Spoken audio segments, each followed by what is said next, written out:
Hello friends, welcome to back my channel the majestic classes.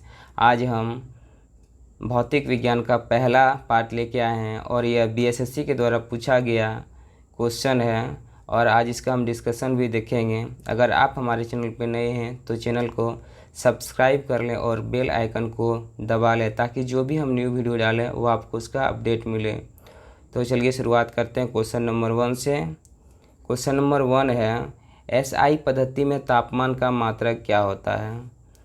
तो SI पद्धति में जो तापमान का मात्रक होता है केल्विन होता है और मूल मात्रक कितने होते हैं, वह 7 मूल मात्रक होते हैं, जिसमें कि कौन कौन है।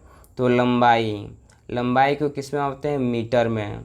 और दूसरा हो जाएगा द्रव्यमान, तो इसको केजी में। तीसरा समय, इसको सेकंड में। चौथा ताप, इसको केल्विन में। पांचवा विद्युत धारा, इसको एम्पियर में। छठा ज्योति तीव्रता, इसको कैंडेला में। और सातवां पदार्थ का परिमाण, इसको मोल में हम मापते हैं। और व्युत्पन्न मात्रक कितना होता है, तो 2, जिसमें कि पहला है समतल कोण को रेडियन में और घन कोण को स्टेरेडियन में। नेक्स्ट क्वेश्चन, और इसमें सेल्सियस जो है यह तापक्रम को भी नापता है और फ़ारेनहाइट भी तापक्रम को, और रैंकाइन पद्धति भी जो है तापक्रम को ही मापता है। नेक्स्ट क्वेश्चन, पहाड़ पर चढ़ते समय व्यक्ति आगे की ओर झुका रहता है ताकि वह स्थायित्व में वृद्धि हो सके। अगर कोई व्यक्ति पर जब पहाड़ पर जब चढ़ता है तो वह आगे की ओर झुका रहता है ताकि वह जो है अपने स्थायित्व में वृद्धि यानी कि स्थायित्व बनाए रखे। और किसी भी वस्तु का गुरुत्व केंद्र जो होता है वह केंद्र होता है जहाँ समस्त उसका भारी कार्य करे। नेक्स्ट क्वेश्चन,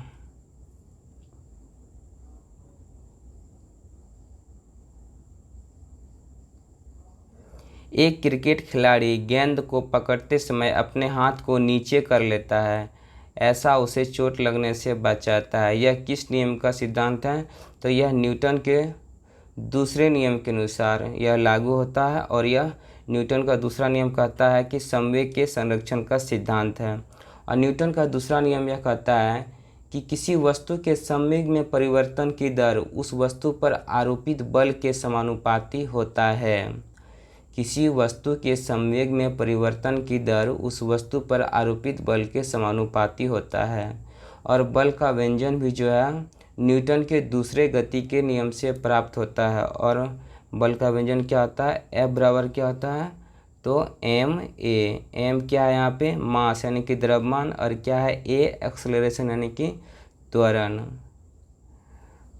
और यह संवेग के संरक्षण का सिद्धांत बतलाता है। नेक्स्ट क्वेश्चन, एक हवाई जहाज के पंखे पर बह रही हवा की चाल में वृद्धि होती है तो पंखे पर दाब क्या हो जाएगा, कम हो जाएगा। किसके अनुसार, तो वह बर्नौली प्रमेय के अनुसार। क्या कहता है कि एक हवाई जहाज के पंखे पर बह रही हवा की चाल में वृद्धि हो गया तो पंखे पर दाब, जब कोई भी चीज़ जो स्पीड हो जाता है वहाँ पर क्या होता है, तो दाब वहाँ कम हो जाता है। जिससे ट्रेन अगर गुजरती है स्टेशन से तो वहाँ पे बहुत तेज़ अगर स्पीड में गुजरती है तो वहाँ पे दाब कम हो जाता है। इसीलिए वहाँ पे नज़दीक में खड़ा नहीं रहें, उससे एक दूरी बना के रखें, मिनिमम डिस्टेंस। नेक्स्ट क्वेश्चन, 3 प्राथमिक रंग हैं, कौन सा, तो नीला, हरा और लाल। नीला, हरा और लाल, इसको याद रखना है नीला से, नी से नीला, ह से हरा और ल से लाल, यानी कि 3 प्राथमिक रंग है नीला। नेक्स्ट क्वेश्चन, 100 ग्राम द्रव्यमान के पिंड पर एक निश्चित बल कार्य करता है जिसे 25 सेकेंड में इसका वेग 50 मीटर पर सेकंड हो जाता है। त्वरण और बल के मान क्या होगा, यानी कि यहाँ F पूछ रहा है यानी कि बल, और A यानी कि एक्सेलरेशन तो त्वरण। तो हम जानते हैं A बराबर क्या होता है, तो अंतिम वेग यानी कि अंतिम वेग भी आर माइनस यू प्रारंभिक वेग आर बटा टी समय। तो यहाँ पे देखिए 100 ग्राम द्रव्यमान के पिंड पर एक निश्चित बल कार्य करता है, ठीक है। और जिसे 25 सेकेंड यानी कि हमको यहाँ टी दे दिया हुआ है 25 सेकेंड, और फिर इसका वेग 25 सेंटीमीटर पर सेकंड हो जाता है, यानी कि यह अंतिम वेग है, यानी कि भी अंतिम वेग है कितना, तो 50 मीटर पर सेकंड है। तो इसका प्रारंभिक वेग क्या रहा होगा u, तो हो रहा है 0, यानी कि कोई भी वस्तु को जो हम फेंकते हैं तो उसको प्रारंभिक तो वहाँ वेग 0 होता है और बाद में अंतिम वेग कितना हो जाता है, तो 50 सेंटीमीटर पर सेकेंड। तो यहाँ पे हो जाएगा अंतिम में कितना हो जाएगा 50 और प्रारंभिक वेग कितना हो जाएगा, तो 0, और कितना सेकंड में, तो 25 सेकंड में। तो 50/25 कितना हो जाएगा, तो 2 मीटर पर सेकंड स्क्वायर हो जाएगा इसका क्या, त्वरण। और F बराबर क्या होता है, यानी कि बल बराबर क्या होता है, तो बल बराबर होता है मास इंटू एक्सलेरेशन, यानी कि द्रव्यमान गुना त्वरण। तो द्रव्यमान कितना है 100 है और एक्सलेरेशन कितना है 2 है, यानी कि यहाँ 2 निकाले थे तो कितना जगह 200 न्यूटन, यानी कि 200 न्यूटन हो जाएगा, या फिर 200 डाइन हो जाएगा, यानी कि CGS पूछागा तो 200 डाइन यहाँ हो जाएगा, 200 डाइन हो जाएगा फोर्स, और ये हो जाएगा एक्सलेरेशन 2 मीटर पर सेकंड स्क्वायर, यानी कि 2 सेंटीमीटर पर सेकंड स्क्वायर। इसका देखते हैं किसमें है इसका आंसर।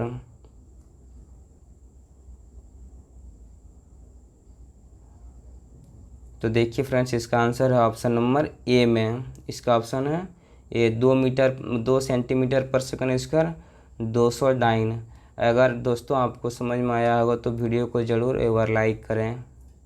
नेक्स्ट क्वेश्चन,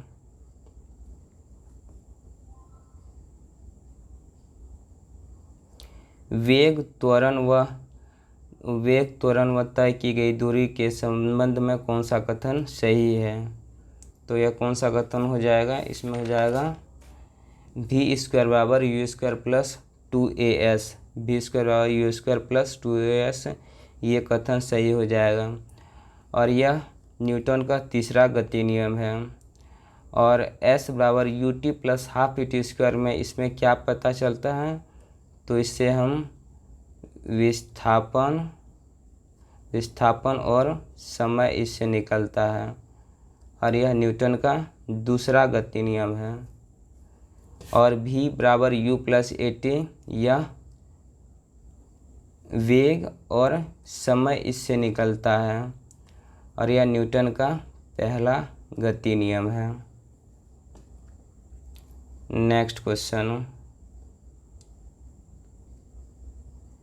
प्रकाश किस रूप में व्यवहार करता है, कण के रूप में अथवा तरंग के रूप में। तो प्रकाश जो होता है वह कण व तरंग दोनों के रूप में व्यवहार करता है। और प्रकाश जो है एक विद्युत चुम्बकीय का उदाहरण है, विद्युत चुम्बकीय तरंग का उदाहरण है। और प्रकाश का जो है मूल कण क्या है, वह फोटोन है। और प्रकाश का तरंगदैर्घ्य जो है, यानी कि प्रकाश का तरंगदैर्घ्य या आवृत्ति से उसका रंग निर्धारित करते हैं। और प्रकाश की चाल कितना होती है, तो 3 × 10⁸ मीटर पर सेकेंड। अब प्रकाश का सर्वाधिक चाल निर्वात में होती है। नेक्स्ट क्वेश्चन, 0 डिग्री सेल्सियस तापमान के 1 किलोग्राम बर्फ़ 10 डिग्री सेल्सियस पर 1 किलोग्राम पानी के साथ मिला दी जाती है, तो परिणामी तापमान क्या हो जाएगा, तो 0 डिग्री सेल्सियस के कम हो जाएगा। नेक्स्ट क्वेश्चन, जब एक श्वेत प्रकाश ग्लास प्रिज्म से गुजारा जाता है तो निम्न में कौन सा रंग सर्वाधिक अपवर्तित होता है। तो देखिए, अगर जब कोई एक श्वेत प्रकाश जो है ग्लास प्रिज्म से गुजरता है तो उसमें 7 रंगों में विभाजित होते हैं। कौन कौन, तो VI, B, G, Y, O, R, भी विग्योर होता है, ठीक है। और इसका जो क्रम होता है इसको ऐसे याद रखना। और इसमें जो है अगर इधर से यानी कि इधर से इधर जाएंगे तो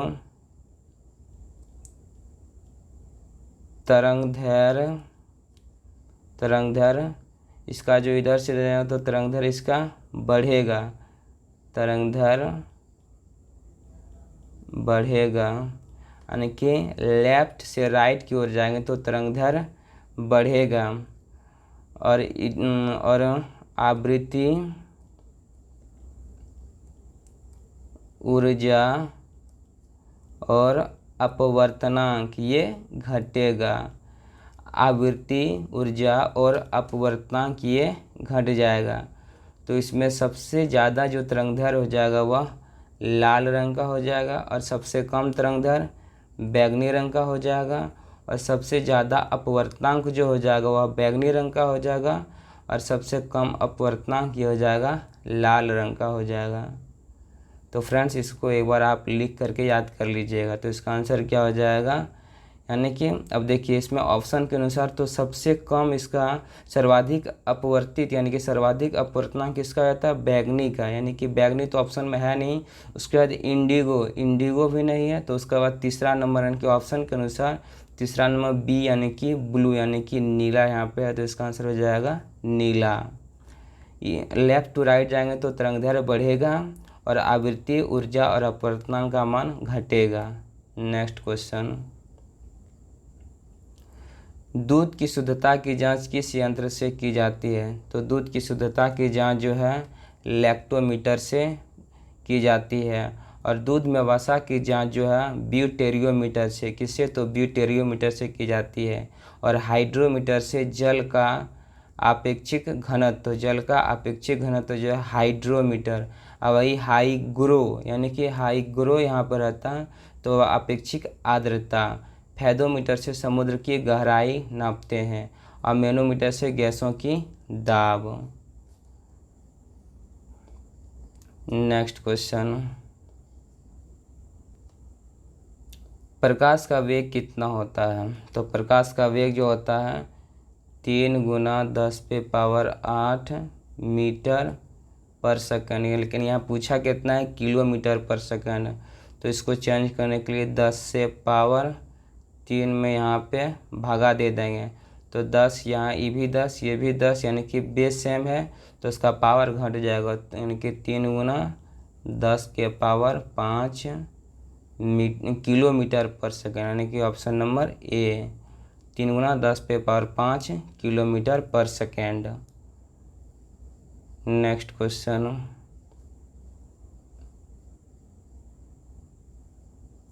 एक सरल लोलक का दोलन काल 3 सेकंड है। यदि इसकी लंबाई 9 गुना कर दी जाए तो इसका नया दोलन काल कितना हो जाएगा।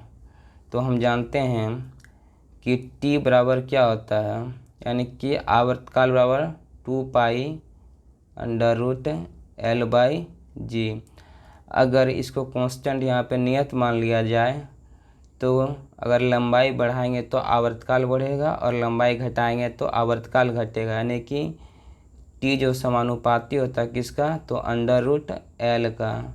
तो इसको हम ऐसे नहीं लिख सकते हैं, T1/T2 बराबर √L1/L2।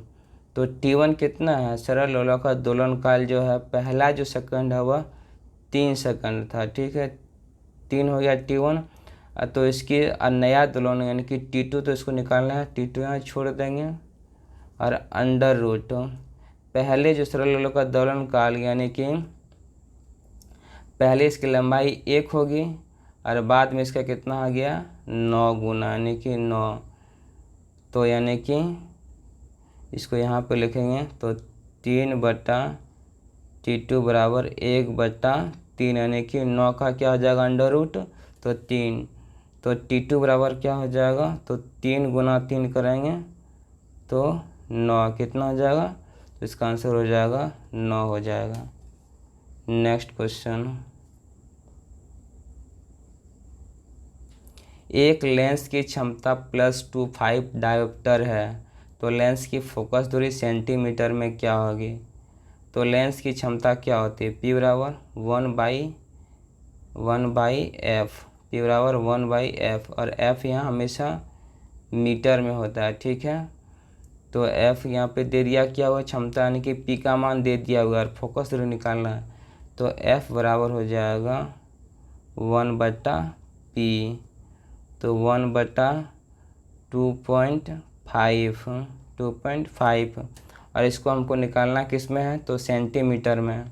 तो ये तो मीटर में मान निकलेगा, यानी कि सेंटीमीटर में निकालने के लिए इसको हम 100 से यहाँ पे गुना कर देंगे, यानी कि 100 से गुना कर देंगे, और एक पॉइंट यहाँ से हटेगा तो ऊपर में 0 होगा, तो 25 चौके यानी कि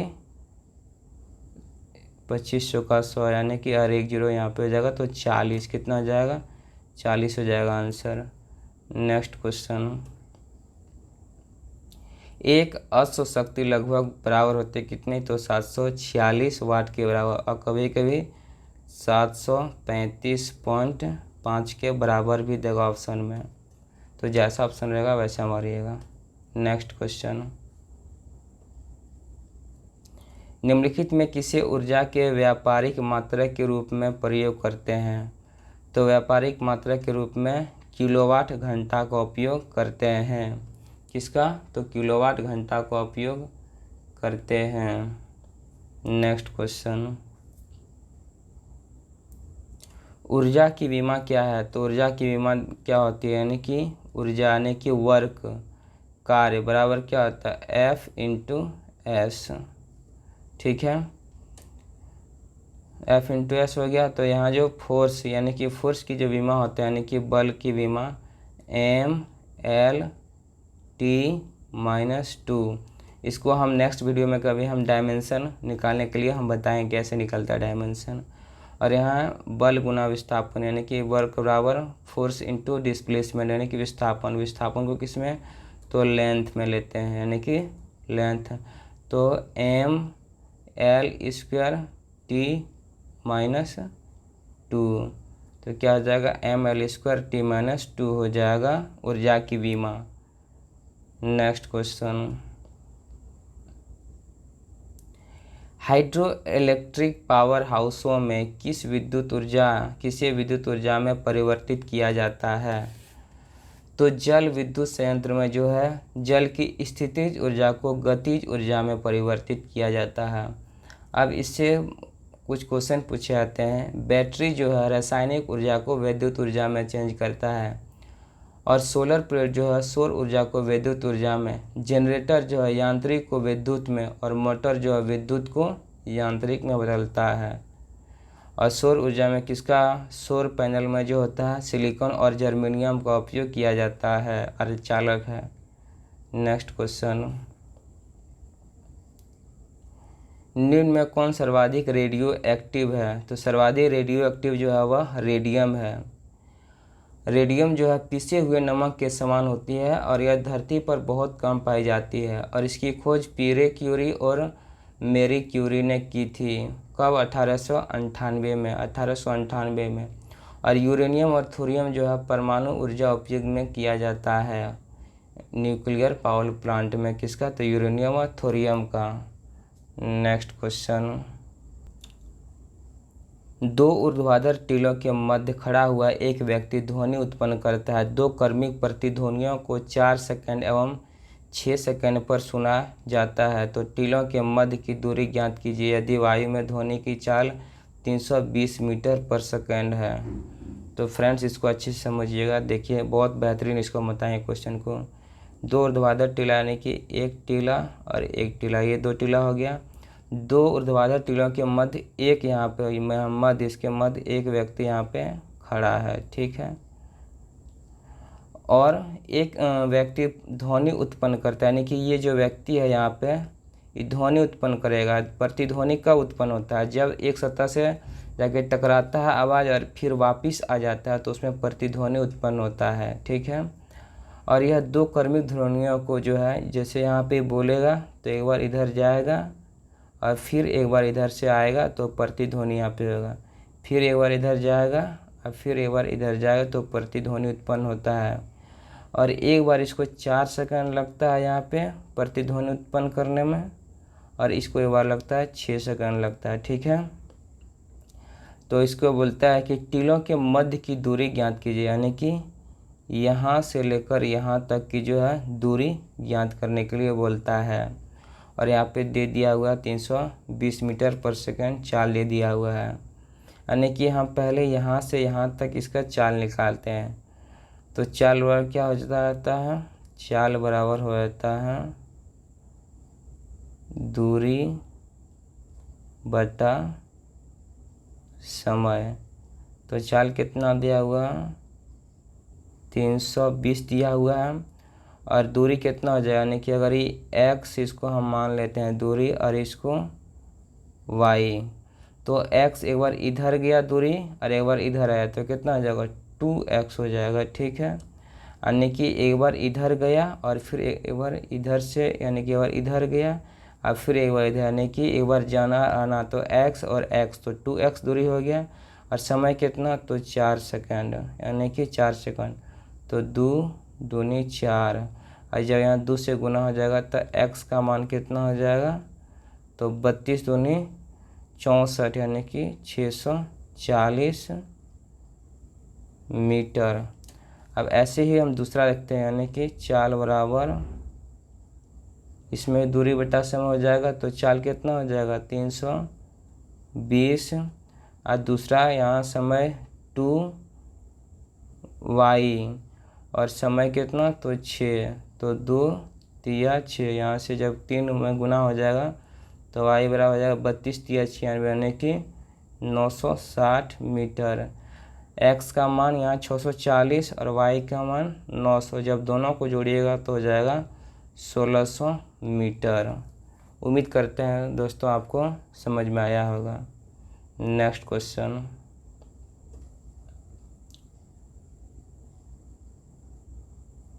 एक विद्युत चुम्बक की शक्ति इकाई बढ़ाई जा सकती है। तो विद्युत चुम्बक मतलब क्या, उसमें विद्युत जब तक देंगे तो उसमें विद्युत चुम्बकीय शक्ति रहेगा, नहीं देंगे तो ख़त्म हो जाएगा, यानी कि धारा को बढ़ा करके। और अस्थायी चुम्बक बनाने के लिए किसका उपयोग करते हैं, तो अस्थायी चुम्बक बनाने के लिए इस्पात का उपयोग करते हैं, और अस्थायी चुम्बक के लिए नर्म लोहा का उपयोग करते हैं। और एक हमेशा चुम्बक जो है उत्तर और दक्षिण की दिशा को परिवर्तित करता है। नेक्स्ट क्वेश्चन, एक सेल का ईएमएफ क्या है, यानी कि इलेक्ट्रोमोटिव फोर्स। एक सेल का ईएमएफ जो है एक अदिश राशि है। अदिश राशि किसे कहते हैं, वह राशि जिसमें केवल परिमाण होता है, दिशा नहीं होती है, उसे हम अदिश राशि कहते हैं। जैसे द्रव्यमान, दूरी, समय, चाल, विद्युत धारा, घनत्व, तो ये सब क्या है, अदिश राशि है। क्या है, अदिश राशि है। नेक्स्ट क्वेश्चन, यह सलाह नहीं दी जाती है कि एक साथ अनेक विद्युत उपकरणों को एक ही प्लग बिंदु से जोड़ें, क्योंकि परिणाम क्या होगा, तो धारा में कमी हो जाएगा। अब एक ही पॉइंट में आप एक ही पॉइंट में सबको जोड़ देंगे तो इसमें स्वाभाविक उसमें धारा कमी हो जाएगा उसमें। और धारा का, यानी कि विद्युत धारा का ऐसा मतलब क्या होता है, तो एम्पियर होता है। नेक्स्ट क्वेश्चन, मानक ताप एवं दाब पर 20 ग्राम हाइड्रोजन गैस के आयतन की गणना लीटर में कीजिए, तो इसका कितना हो जाएगा, 224 लीटर हो जाएगा इसका आंसर। नेक्स्ट क्वेश्चन,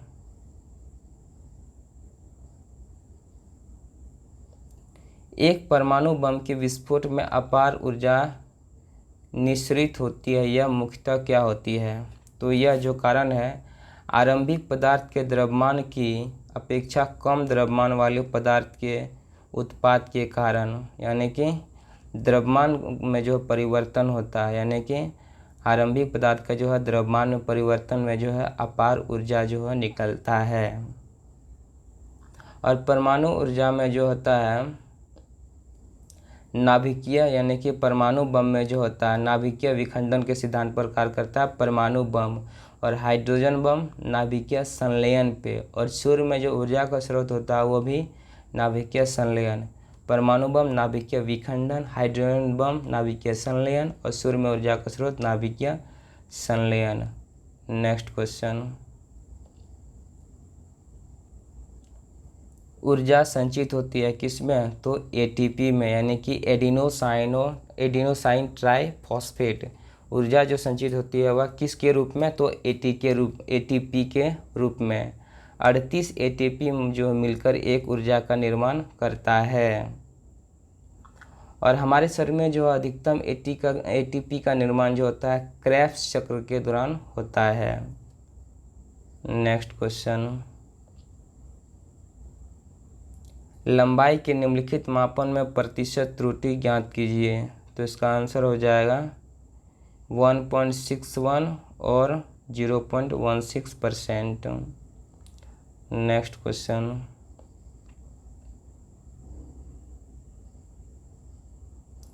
एक मैकेनिक 150 न्यूटन के बल के द्वारा नट पेंच को खोल सकता है, जबकि वह 40 सेंटीमीटर लंबे एक लीवर हत्थे का प्रयोग करता है। वह इस नट को 50 न्यूटन के बल के द्वारा खोलना चाहता है, तो कितने लंबे लीवर हत्थे की आवश्यकता होगी, तो यह 1.2 मीटर की। नेक्स्ट क्वेश्चन,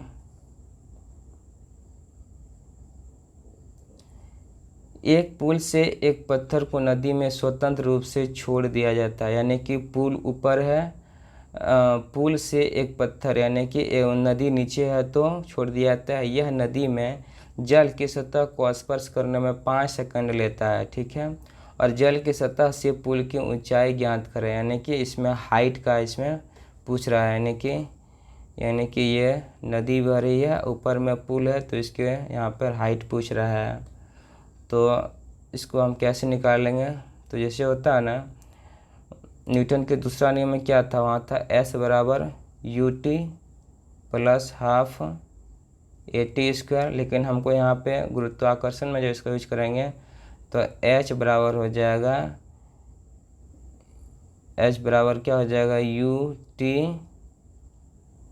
प्लस हाफ, ये यहाँ पे नहीं हो जाएगा, यहाँ पे इसके बदले GT² हो जाएगा, यानी कि यह H बराबर ut प्लस हाफ GT² हो जाएगा। और जब यहाँ पे क्या दिया हुआ है, समय दिया हुआ है 5 सेकेंड, समय दिया हुआ है 5 सेकेंड, इसका प्रारंभिक वेग क्या हो जाएगा, तो 0 हो जाएगा, यानी कि जब शुरू में फेंका होगा तो प्रारंभिक वेग 0 u। तो इसको कैसे निकालेंगे, तो u तो प्रारंभिक जो है 0 हो जाएगा, और सेकेंड यहाँ पे यानी कि ये टोटल हो जाएगा 0 में से कुछ भी गुना करें तो 0 हो जाएगा, और प्लस हाफ, यहाँ प्लस हम इसलिए ले रहे हैं क्योंकि ऊपर से नीचे फेंका गया है, क्योंकि पुल ऊपर है और नदी नीचे है, यानी कि गुरुत्वाकर्षण के सापेक्ष उसको फेंका गया, इसलिए यहाँ पे प्लस होगा। और हाफ, और जी कितना, जी का मान होता है 9.8, और T² यानी कि 5 गुना 5, जो इसको सॉल्व करिएगा तो 122.5 इसका मीटर आंसर आ जाएगा, यानी कि ऑप्शन नंबर ए। क्या हो जाएगा, ऑप्शन नंबर ए हो जाएगा। नेक्स्ट क्वेश्चन, 5 डिग्री फ़ारेनहाइट को केल्विन स्केल में बदलिए। तो सबसे पहले हमको फ़ारेनहाइट को केल्विन में बदलने के लिए हम सबसे पहले फ़ारेनहाइट को सेल्सियस में बदलेंगे। तो C/5 बार होता है F माइनस 32/9।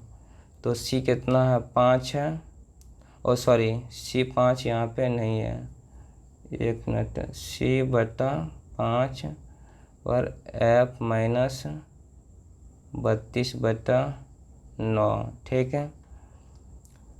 तो C/5 और यहाँ पर F कितना है, तो 5 में से अगर 32 यहाँ घटाएंगे तो -27, यानी कि -27/9, और 9 त्रिका 27, और 5 में फिर जाके गुना हो जाएगा इधर से, तो C बराबर हो जाएगा -15, C का मान हो जाएगा -15। तो हम जानते हैं K बराबर क्या हो जाएगा, 273 प्लस C, यानी कि 273 में से घटेगा कितना, तो -15, तो कितना हो जाएगा, 258 केल्विन हो जाएगा। तो ऑप्शन नंबर डी हो जाएगा। नेक्स्ट क्वेश्चन,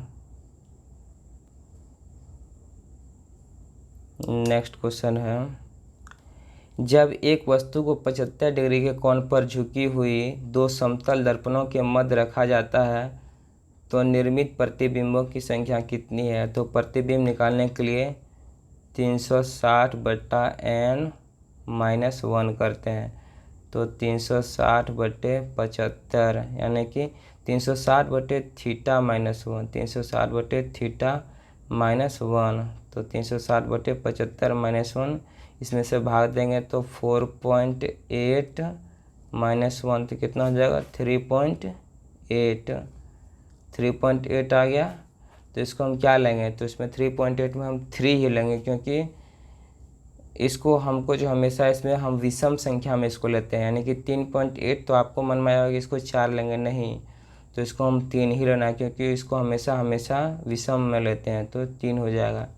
नहीं तो फिर ऐसे आप इसको डायरेक्ट करते हैं 360/θ, तो 360/75 यानी कि 75 चौके 300 और 75 जैसे 4 से गुना करेंगे, जैसे 5 से गुना करेंगे तो ज़्यादा हो जाएगा, यानी कि 75 4 बार में, यानी कि 360 से कम हो रहा है, तो इससे एक घटा के लिख देना, यानी कि 3 इसका आंसर हो जाएगा, ऑप्शन नंबर बी हो जाएगा।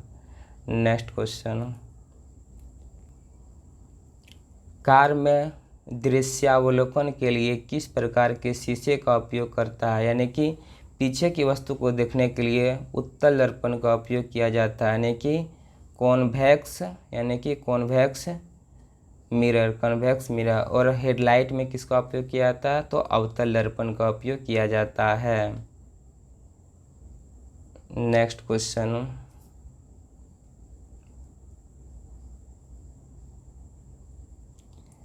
अस्त होते समय सूर्य लाल दिखाई देता है, तो किसके कारण, या प्रकिरणन के कारण। अस्त होते समय जो सूर्य लाल जो दिखाई देता है, प्रकिरणन के कारण। और सूर्य जो है अस्त होने के बाद 2 मिनट और सूर्य उगने से पहले जो है 2 मिनट दिखाई देता है, यह अपवर्तन के कारण होता है। और तारे का टिमटिमाना जो है ये अपवर्तन के कारण होता है।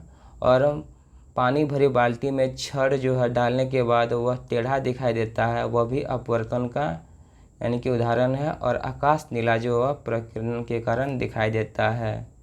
नेक्स्ट क्वेश्चन,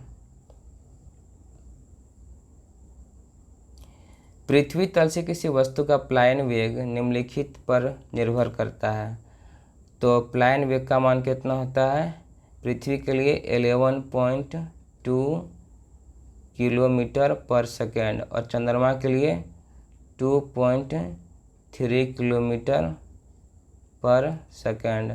तो यह निर्भर करता है प्रक्षेपण किए जाने के स्थान पर, यह निर्भर करता है। यह द्रव्यमान पर कभी भी यह निर्भर नहीं करता, वस्तु के द्रव्यमान पर, दिशा पर भी निर्भर नहीं करता, तो प्रक्षेपण किए गए स्थान पर करता है। नेक्स्ट क्वेश्चन,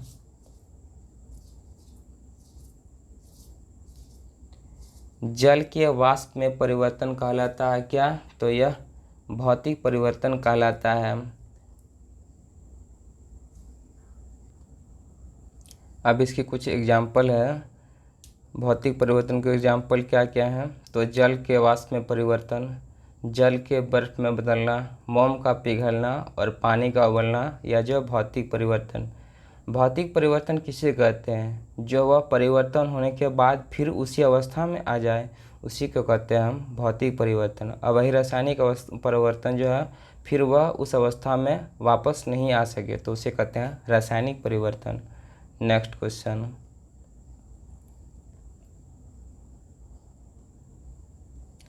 डायनेमो का कार्य क्या है, तो डायनेमो जो है, डायनेमो क्या करता है, यांत्रिक ऊर्जा को विद्युत ऊर्जा में बदलता है। डायनेमो यांत्रिक ऊर्जा को विद्युत ऊर्जा में, और विद्युत ऊर्जा को यांत्रिक ऊर्जा में कौन, तो मोटर, और रासायनिक ऊर्जा को विद्युत ऊर्जा में कौन, तो बैटरी। नेक्स्ट क्वेश्चन, निम्न में से अवश्रव्य तरंग यानी कि जो कि मानव नहीं सुन सकता है, तो 20 हर्ज से नीचे को क्या कहते हैं, अवश्रव्य। और 20 हर्ज से लेकर 20,000 हर्ज को क्या कहते हैं, श्रव्य। और 20,000 से लेकर ऊपर को क्या कहते हैं, तो पराश्रव। तो यानी कि मानव यानी कि अवस्रव तरंग कौन सा है, तो यह 20 हर्ट्ज से नीचे को क्या कहते हैं, तो यह अवस्रव तरंग कहते हैं, यानी कि ऑप्शन नंबर बी हो जाएगा आंसर। नेक्स्ट क्वेश्चन,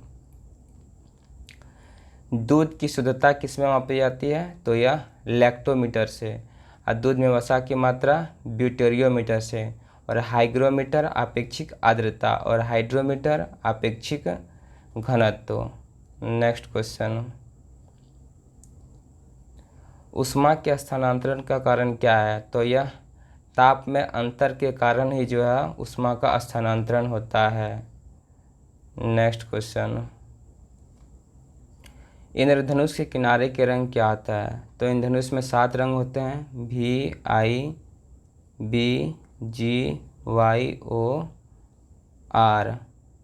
विग्योर होता है, तो बाहर में हो जाएगा एक वायलेट यानी कि बैगनी, और इधर हो जाएगा रेड यानी कि लाल, यानी कि बैगनी और लाल इसका आंसर हो जाएगा।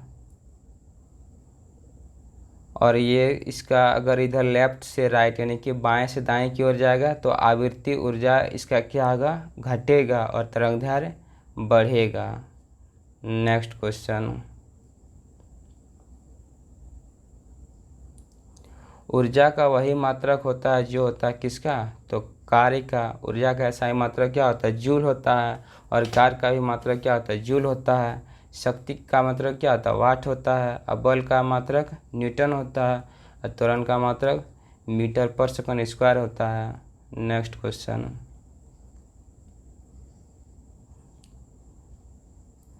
किसी रेडियो सक्रिय वस्तु से उत्सर्जित अल्फा किरणें क्या है, तो यह हीलियम के नाभिक है, और हीलियम का परमाणु संख्या क्या होता है, 2 होता है। अगर किसी तत्व में एक अल्फा कण अगर निकलेंगे तो उसमें परमाणु संख्या में 2 की कमी और परमाणु भार में जो होती है 4 की कमी होती है।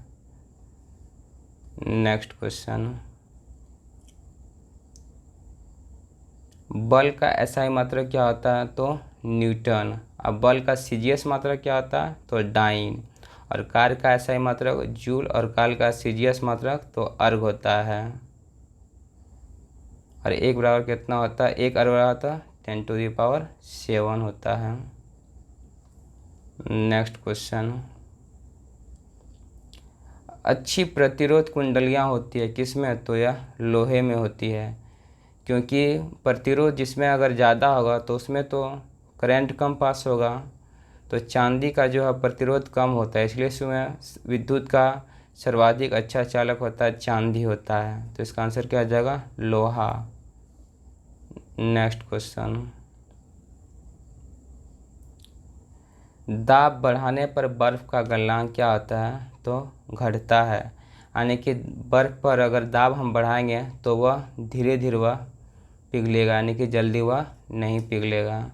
और दाब क्या होता है, दाब बराबर होता है बल बटा क्षेत्रफल, यानी कि फोर्स बटा एरिया। फोर्स का मात्रक न्यूटन और एरिया का मीटर स्क्वायर, यानी कि वो इसका हो जाएगा न्यूटन पर मीटर स्क्वायर, भी इसका हो जाएगा यूनिट। दाब बराबर बल बटा क्षेत्रफल, और दाब का सही मात्रक पास्कल भी होता है। नेक्स्ट क्वेश्चन,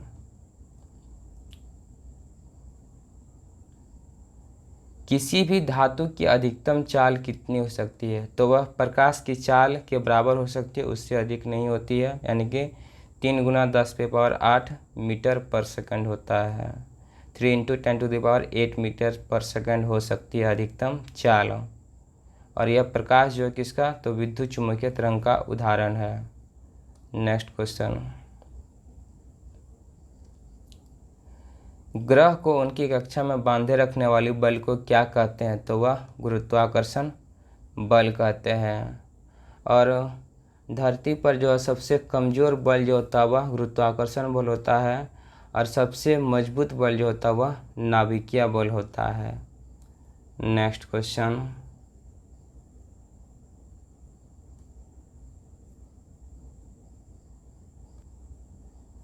विद्युत सेल में किस तरह की ऊर्जा निहित होती है, तो इसमें रासायनिक।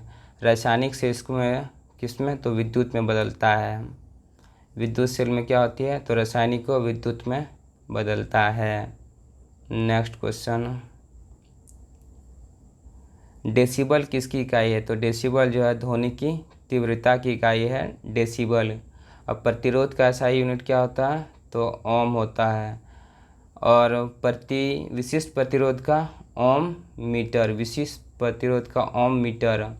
और चालकता का ऐसे मात्रक क्या होता है पर ओम होता है। चालकता का पर ओम, या इसी को कहते हैं महो, या इसी को कहते हैं सीमेन।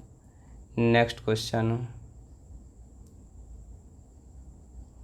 एंगस्ट्रम क्या मापता है तो एंगस्ट्रम जो है तरंगदैर्घ्य मापता है। और एक एंगस्ट्रम में जो होता है 10⁻⁻10 मीटर होता है। और समय को सेकंड में मापते हैं, और आवर्तकाल को भी सेकंड में, और आवृत्ति को हर्ज में मापते हैं। तो फ्रेंड्स आज हम 50 क्वेश्चन देखें, फिर हम नेक्स्ट पार्ट इसका लेके आए हैं। अगर वीडियो अच्छा लगा तो ज़रूर वीडियो को लाइक करें और चैनल को सब्सक्राइब करें। थैंक यू देखने के लिए वीडियो।